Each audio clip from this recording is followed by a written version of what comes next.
Mau 1 putaran, mau 2 putaran, RK yang menang.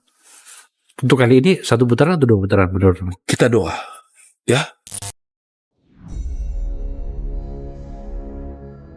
Kepercayaan diri mantan politisi PDIP yang kini menjadi kader Partai Gerindra, Marwar Sirait, beberapa waktu lalu berhasil dipatahkan oleh mantan Gubernur Jakarta, Anies Baswedan. Banyak yang menganggap keputusan Anies Baswedan untuk mendukung pasangan Pramono Anung dan Rano Karno di Pilkada Jakarta berhasil merubah skenario koalisi besar yang berniat memenangkan Ridwan Kamil Suswono di Jakarta. Ini teman-teman adalah hasil di TPS kami, TPS 29,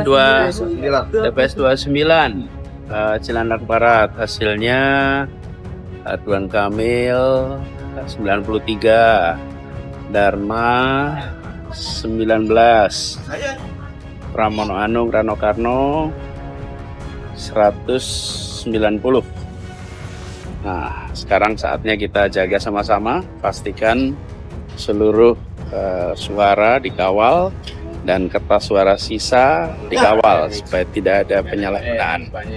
Karena tahun ini jumlah yang partisipasi tidak sebanyak tahun lalu, jadi kertas suara yang sisa ada banyak.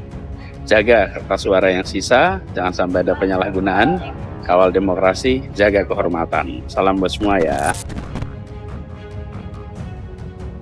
Sebelumnya, Marwar Sirait mengomentari pergerakan politik Anies Baswedan yang mendukung Pramono Rano Karno yang diusung PDIP. Bahkan, Marwar sempat sesumbar dengan mengatakan bahwa merapatnya Anies Baswedan ke kubu Pramono Rano Karno akan membuat suara Pramono Rano Karno justru terkikis dan akan menguntungkan Ridwan Kamil dan Suswono yang didukung oleh Jokowi.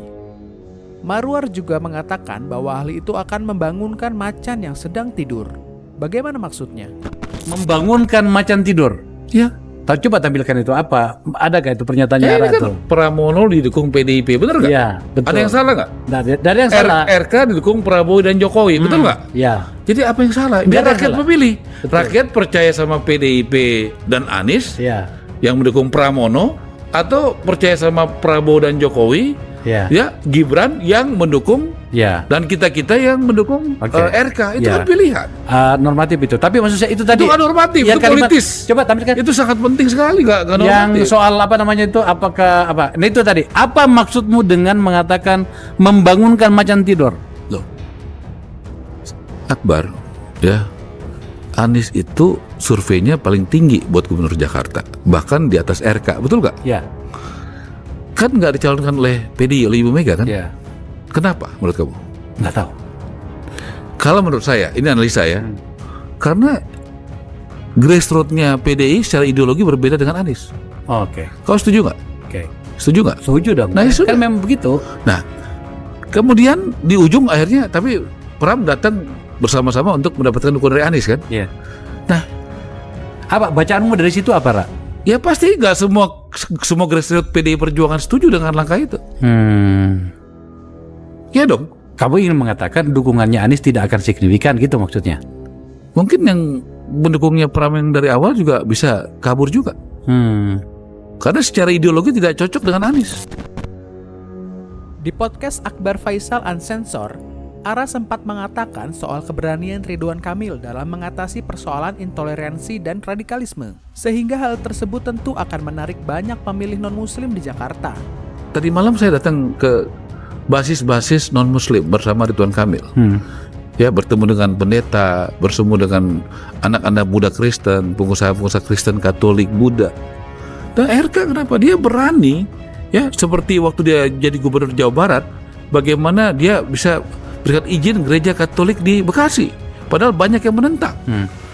Dia juga pernah ada yang ibadah, dia juga berani untuk menghadapi intoleran. Ya. Jadi saya pikir RK adalah contoh bagi kami yang katakanlah yang non-muslim, Kristiani. Kami membutuhkan orang yang teruji, yang terbukti berani menghadapi radikalisme, terbukti untuk menegakkan Pancasila. Bukan cuma ngomong aja, karena kalau ngomong gampang. Kalau RK berani, terbukti, dan dia kemarin tanda tangan akan memberikan kemudahan untuk pendirian rumah ibadah. Dia akan tegas terhadap radikalisme. Itu yang penting bagi kami. Tentu saya orang Indonesia Saya juga dari suku Batak, saya beragama Kristen Protestan. Saya memerlukan pemimpin yang berani. Namun ternyata, pada kenyataannya pergerakan politik Anies Baswedan di akhir masa kampanye Pilkada Jakarta kali ini membuat suara partai yang berada di kubu Ridwan Kamil Suswono terbelah, khususnya Partai Nasdem, PKS, dan PKB, yang pada Pilpres 2024 lalu mendukung Anies Baswedan. Tentu hal itu tak lepas dari bentuk kekecewaan pendukung ketiga partai tersebut. PKS gimana Mas Jayadi? PKS itu menariknya, PKS juga terbelah.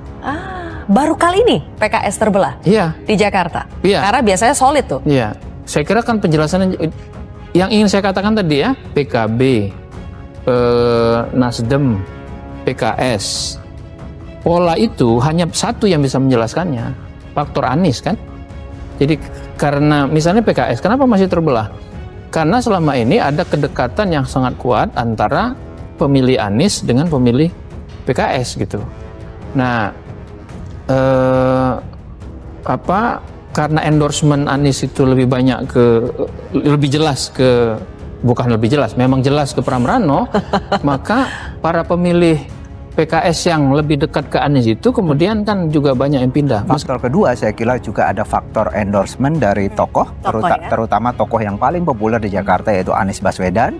Kita tahu bahwa di awal pilkada itu ada semacam kekecewaan dari sebagian publik Jakarta, terutama para pendukung Anies Baswedan yang jumlahnya sangat banyak karena jagoannya ini tidak maju gitu ya, tidak diusung. Mereka ingin Anies Baswedan menjadi gubernur Jakarta kembali, tetapi tidak ada partai yang sekedar memberi mereka kesempatan untuk mencoblos tokohnya, sehingga itu muncul kekecewaan. Lalu ketika Anies Baswedan kemudian mengarahkan dukungan pada nomor 3 itu kemudian berhasil menarik. Dan yang penting dari Anies Baswedan bahwa selama ini Anies Baswedan, para pendukung Anies Baswedan sebenarnya sangat beririsan dengan sejumlah partai yang sekarang mendukung Ridho. Pertama adalah Partai Keadilan Sejahtera, kemudian Nasdem dan PKB gitu ya.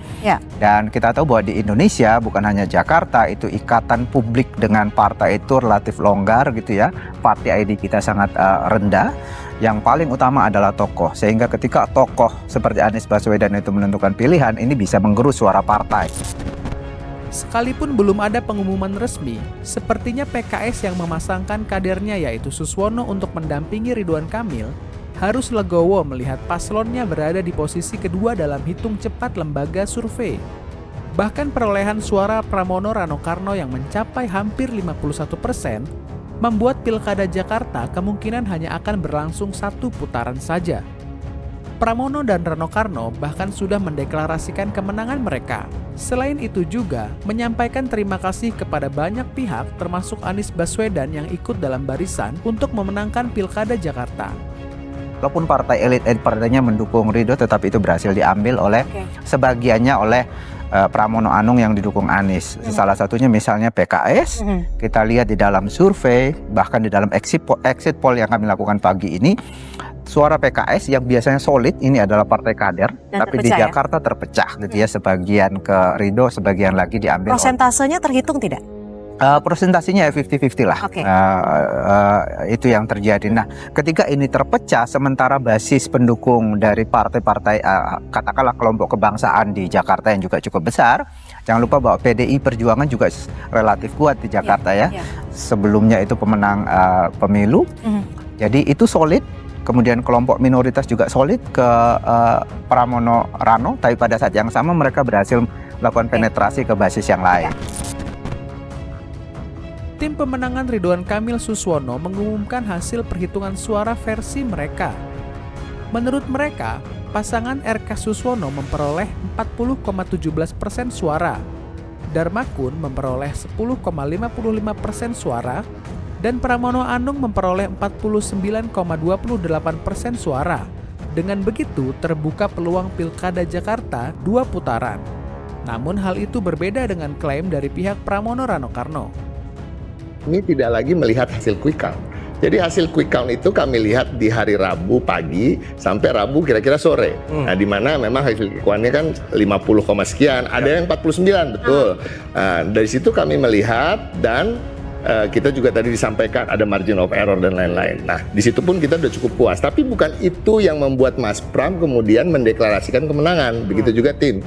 Apa yang membuat kami mendeklarasikan kemenangan? Kami menunggu C hasil itu dikumpulkan oleh pihak kami dan C hasil itu diupload oleh KPU yang kemudian kita hitung Perhitungan jumlah internal. suara yang ada di C hasil itu. Nah, jumlah suara itulah yang menjadi dasar.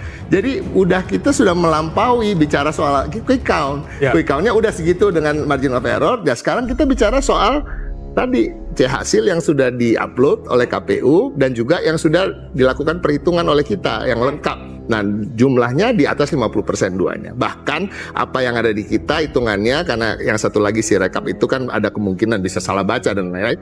Jumlah yang ada di kita bahkan melebihi dari 50,07 tadi.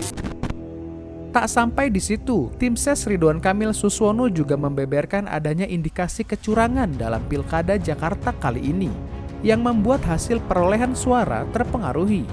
Politik dan juga adanya penyebaran sembako dalam rangka mempengaruhi.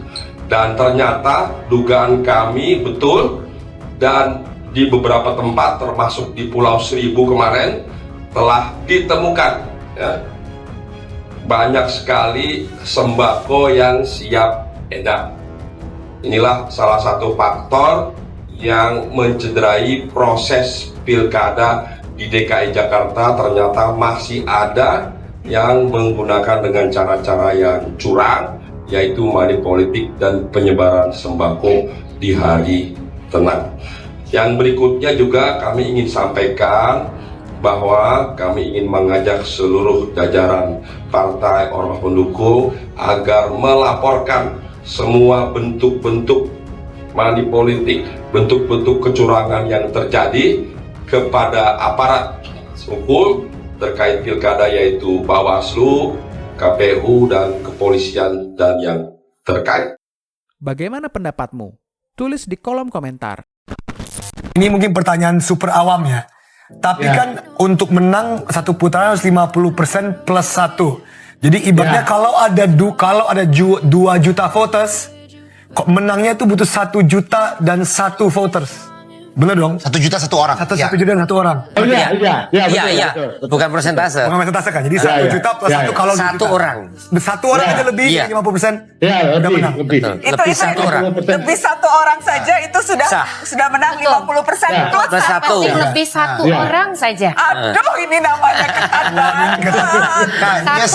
50% plus 1. 1 tuh 1 orang. 1 orang. Kan 1 orang yang gak bangun tidur. Oh, nyesel. 1 orang yang ternyata dari yang menggunakan hak pilih. voting, gak mau Tuh.